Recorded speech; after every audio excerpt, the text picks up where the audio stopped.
can't point to somebody I knew who was selling drugs who I thought was making money. Yeah, by that time it was a different thing. But see, that was a different thing. But the attitude of the streets had even hardened so much more, and the stakes were that much higher for things that were for so much less. But that's why for me it was, I don't know, now that's why I guess when I think about it in retrospect, it's just like it's easier for me to imagine if that kind of money was out there just jumping in the water. But it's kind of harder now. Let me tell you this. You 19, 20 years old, and the guy tells you, man, you can go down here and get this thing for $2,000. You bring it back, and then you can sell it for 20. Now, if you break it down, you 42. You know what I'm saying? You 2,000 out of it, yeah. Yeah, you said you can break 4. Is he know the math? We know the math. See, that's that. I mean that. And so, how do you say? I'm trying to get a job, man. I'm working 2 weeks. If I get a check, man, after taxes, I'm getting $350. So I was like, $350. I mean, I don't know. $350. But that was ignorant. I mean, so that's the ignorance talking in terms of like I couldn't wind the tape and play because the tape wasn't made yet. Okay, well, this is what the end result going to be if you go down this road. All I saw was a way to come up and be able to contribute to society or be a part of society and feel like I'm part of this thing too, And I think that was part of it. Way I'm getting it, I'm getting mine. Right. That's our philosophy, along the way, if I don't give it to them, somebody else. I don't know if we even looked at it like we was killing the community or hurting somebody. We wasn't thinking about it. We was like if somebody else wasn't going to do it, we was going to do it. So I got a bet. I mean, because I just robbed somebody. So mine is different. Like I feel like I might have sold weed. Right. But for real, like I just robbed somebody. But what I'm saying though, the attitude though, like that where you think all that carjacking stuff came from the 80s? Oh no, but I thought that I was for real. I thought, man, look, I'm not gonna sell drugs because if you sell drugs, you go to prison. Yeah. But I was like, but if you rob somebody, then you got yeah. Well, I found out quick, right? But I guess part of my struggle is because when I talk to people who I know who've been around it, or when I look around and I think about people I know, the conversation that we have seems to always be really different from the academic conversation, right? Because I just wonder how like I know how Randall think about it, but I wonder how you think about it, like the whole because I do think it was a war on drugs and there was a lot going on with the sentences that came out of the drugs, out of like drug convictions, a lot going on with the sentences that even came out of like robberies and all of that, and then all of the difficulties you face coming out of prison.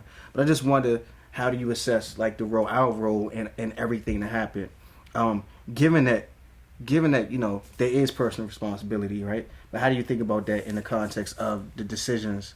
Like, how do you think of the war on drugs and Reagan and the new Jim Crow and all of that in the context of like individual decisions that that like either you made or people made?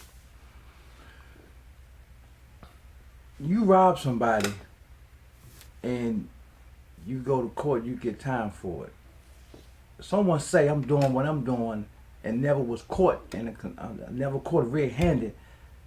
I get more time than you robbing someone and shoot someone, kill someone, and I'm just selling drugs. The man says I'm selling drugs, and that's all through that Reagan area, because they set the law for conspiracy law. Yeah. Long time ago, conspiracy was for who?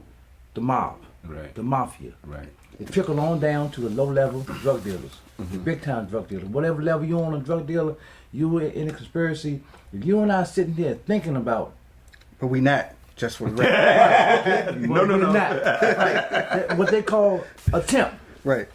You can get locked up for that. Yeah, no, yeah. Because conspiracy, when I was doing my law work, when I'm trying to understand what the hell is conspiracy. Okay, two individuals of sound mind thinking of a knowingly wrong act. That's conspiracy. Right. Right. And it's so bad because people have to do what they have to do to get ahead, even with a record, sometimes even without a record.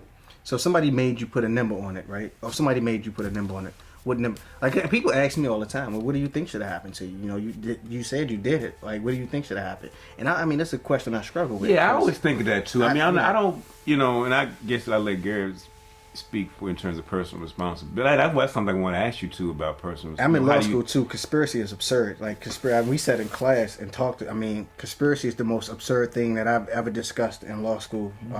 Yeah. I forgot. I lost my train of thought. What were we talking about? But what, I mean, if you had to put a number on it, right? If you like, somebody says, okay, well, you just told me that you was coming. Oh yeah, that's what I mean. I flying often think about, what with my sentence, what should my retribution, or what should I have done? I can remember clearly being in prison the first week and understanding that this is not the punishment I need to get myself right. I kind of understood like the first week, if somebody getting stabbed every day. One dude got killed over another housing unit, and so I'm just sitting there thinking like, how is this really gonna help me? And I don't think it did. So I don't know if I could put a number on that. I could say that I think I was thinking in my mind, and maybe it's not my place to think about my own recovery or my own rehabilitation, but I always felt that I should have gone somewhere that allowed me to sort of, feel what I've done, but also work toward the future. Yeah. I wasn't able to do that until I spent 5 years, and then I got my sentence commuted. I had more time. What was it before you got it commuted? I think it was like 8 or 9 years plus the 3 I had in.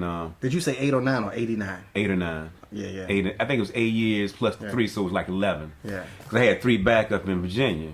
You know what I'm saying? So I don't think that I just thought there could have been another way. Because I totally understood the fact that once I went to prison, this wasn't going to happen again because the prosecutor told me that Mr. Harden had 38 years to get his life together.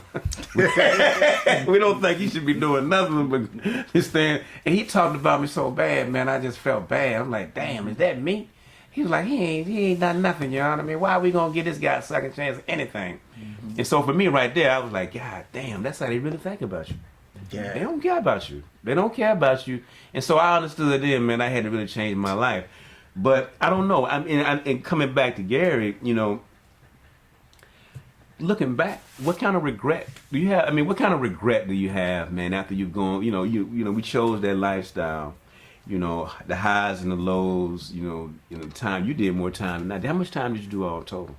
12 years. That's what I'm saying. You did more time than I did. 11 years, 9 months. I call it 12 years. Yeah. So that's 12 years out of my life. Right. Away from my 2 kids. Yeah. From not seeing my daughter graduate. So how do you rock? I mean, how do you reconcile that with yourself, man? That's sort of like some stuff that you got to deal with. I know I have to deal with it myself. And sometimes I get alone, I be like, damn, man, I fucked up. But, I got a chance, but I feel it. People say that's the thing. People think that I go around here and I talk about this, I'm not apologetic. I'm like, what did you want me to do? Cry every day? Mm-hmm. Fuck. No. So go ahead. It's a thing where it's, when I was facing this time in this conspiracy, and I'm like, how much time I'm looking at? If I go to trial, it's 19 years. If I take a plea, it's 12 years. I ain't going to trial. I got to do 12 years away from my family. Mama had just passed, and my dad, he said, well, man, look, you got 12 years coming, man. You got to do it on the inside. Don't worry about out here. We're going to be fine. And it's like, man, I really messed up.